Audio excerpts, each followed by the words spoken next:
I'm Sean Cooper, president and owner of Fit Financial Consulting, LLC.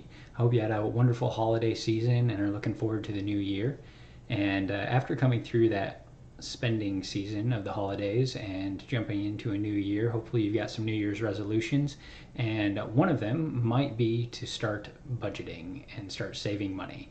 And if you don't like the idea of budgeting, think of it as smart spending instead.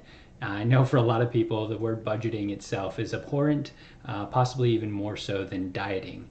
And if that's the case, I apologize, but again, think of it as smart spending, because very much like a diet, your budget should not be a temporary thing. It should be a lifelong goal designed to help you build up savings, get out of debt, be able to retire when and how you want, things of that nature. I can tell you for certain that the people I've worked with that are on a budget now have probably cursed my name for the first several months that they were doing it, but they're also the same people that will swear by their budget now because they know how much they can afford to spend on a daily basis. They know what they've been spending their money on, and they no longer worry about whether or not they're going to be covering certain expenses and fixed expenses on a monthly basis that are critical to daily living. So it can be very liberating in many ways. But that's what today's video is all about. I want to cover some basic topics around budgeting so that you can create your own budget and have a budget on hand that works for you instead of against you. The easiest way to do that is actually to reach out to me, and I can provide you with a worksheet to work off of. Otherwise, regardless of how you go about it, you're going to want to put together your finances. So if you decide to create your own budget worksheet, it'll probably end up looking something along these lines. And the fixed expenses that you want to put together are those things that tend not to vary on a month-to-month basis. So simple examples of those: your mortgage or rent, HOA payments, property taxes. I know those are annual, but you can break them down to a monthly level. Utilities, which do vary to a certain extent, but again, you can average those out. Car loans, car insurance, health insurance. You'll probably have to break that out of your income. Take a look at your pay stubs. Credit card balances, and what we're looking for here is actually your minimum required monthly payment, not what you're actually paying. Your student loans, if you have any additional debt or loan payments, internet, phone, anything else that's fixed. So Netflix, Hulu, anything along those lines. We're going to add all of those up, and then you're going to come and take your household income after tax, break it down to monthly, so divide by 12, or if you already know your monthly income, you can work off of that, and then subtract out these monthly fixed expenses. And that's going to give you your monthly discretionary income. So this is the income you have available for all of your variable expenses. So food, clothing, entertainment, anything along those lines. Typically, if you pull out a credit card, write a check, or pay with cash, these are often variable expenses. Now, some of you may end up covering some of these fixed expenses with checks or credit cards, things along those lines. So obviously don't count those as the variable portion, but for the most part, credit cards, checks, cash are what we're talking about here in that discretionary portion. Furthermore, I actually prefer to break this monthly discretionary down to a daily amount. So divide your monthly discretionary income by 30.42. And I know I'm getting kind of nitpicky there, but that's why I work with numbers. That gives you your maximum daily allotment. So in this sample here, the person has $45.52 that they can spend on a daily basis. Now, this is a maximum amount, meaning as long as they don't go over that, they don't have to worry about adding on additional debt. They don't have to worry about not being able to cover their current obligations. So that is the maximum amount, which is why the goal is actually to set an amount lower than that you feel is feasible to live off of. And we'll talk a little bit more about that later. But once you have this broken out and you have your daily allotment, the next step is to put that budget into effect, or that smart spending routine into effect. So there's a number of different ways you can do that. Some people will utilize a spreadsheet. There are a number of different apps out there that you can use on your smartphone. I know people that have put cash into envelopes and they stuff them away, and each envelope is designed for a specific purpose, and that way they know how much they can afford to spend, and once the envelope's empty, they're done. I typically utilize a spiral bound notebook just so I can write it down at the end of the day, and the way I do it is I write down the date, the allotment, and the total. And what I mean by that is, so this is an old example, but write down the date, how much I spent, so take out all my receipts and write those down. Then the allotment, so the person had $44 that they could spend that day, and write down the net.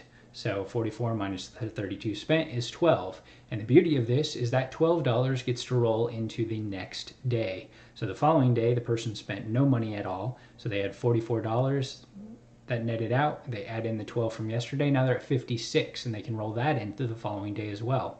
So the third day, this person went on a bit of a spending spree. They spent $52.50 and $12.50. Minus their daily allotment of $44 left them in the hole at negative $21. However, because of the $56 from the prior day, they had $35. Now, I carry this through each day because it provides immediate feedback.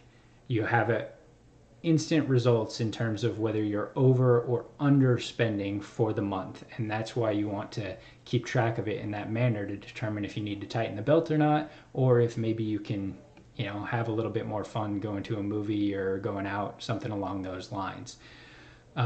However, I do not carry this through more than 1 month at a time. So each month, I want you to consider wiping the slate clean.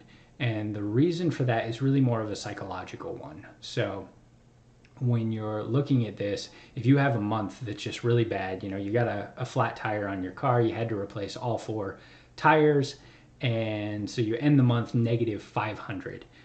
If you start the next month at negative 500 and you're trying to dig yourself out of that hole, for most people, they're just going to throw their hands up and call it quits, and that really defeats the purpose. The same thing holds true if you do really well for a month. If you start a month with an extra $500, I promise you will find a way to spend it. So wipe the slate clean. Whether you've over or underspent, you will do better the next month if you have that clean slate to start with. The next part is really the fun part, and that's setting your short and long-term goals. And those can be anything from a weekend getaway, going out to a nice restaurant, buying a car, to buying a house, saving for your kids' college, or saving for retirement. Whatever it may be, you want to make them specific to you, because these goals are designed to provide your motivation to keep you going, to remind you why you're doing this in the first place, and why it is you're going through this painful process of budgeting to begin with. So set those goals, write them down, keep track of them, and celebrate your successes when you get there. And as you're saving for these goals, I mentioned there was a different way to go about it. And one of the methods, once you've determined a daily budget that you can live off of that's a little bit lower than originally designed, you can actually build the savings into your fixed expenses. So that's what I've done here. This is the exact same worksheet as before, except now we're saving $143 a month. And what that's done is it's reduced our maximum daily allotment to $40.82.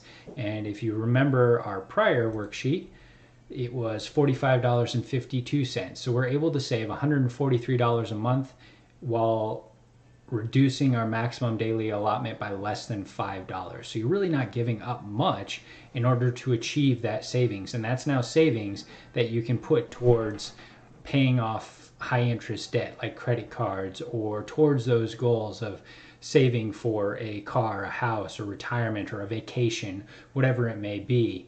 And that's really what we're trying to achieve here. All of this is great, but every now and then things do blow up. And that's what I was talking about with the flat tire, and that resulted in having to buy new tires for your car, or you ended up in an accident and you have medical expenses, whatever it may be, these things come up and they're going to blow your budget completely out of whack no matter how strong the budget is. So I want you to do something once you have this budget in order, and that is build a contingency fund.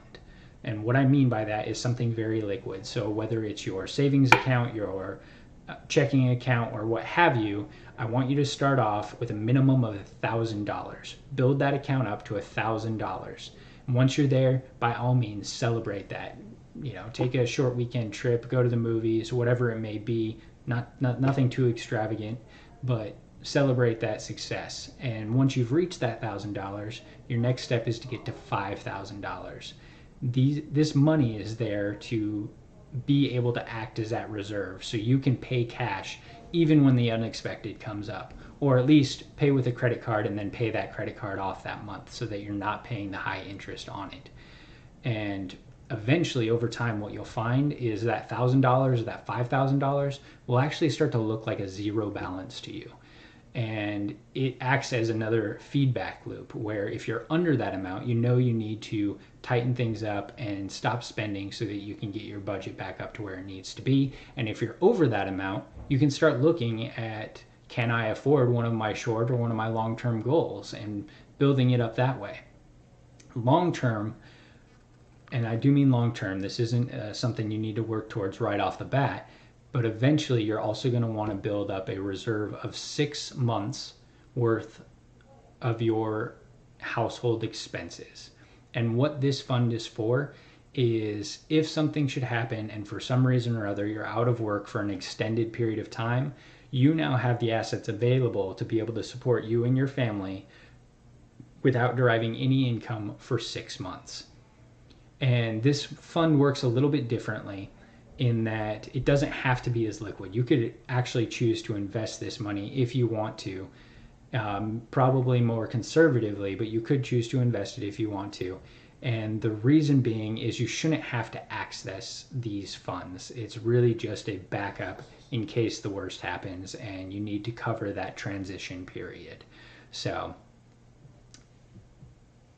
the other reason it doesn't have to be as liquid is you should already have the $1,000 to $5,000 in your account that is very liquid, and you can utilize that while you're waiting for the potentially invested 6 months worth of expenses funds to be liquidated. Hopefully all of this has been helpful. If you do have any questions or need anything else from me, give me a call or shoot me an email. My number is 720-808-6979, and my email is sean.cooper@fitfinancialconsulting.com. Thanks.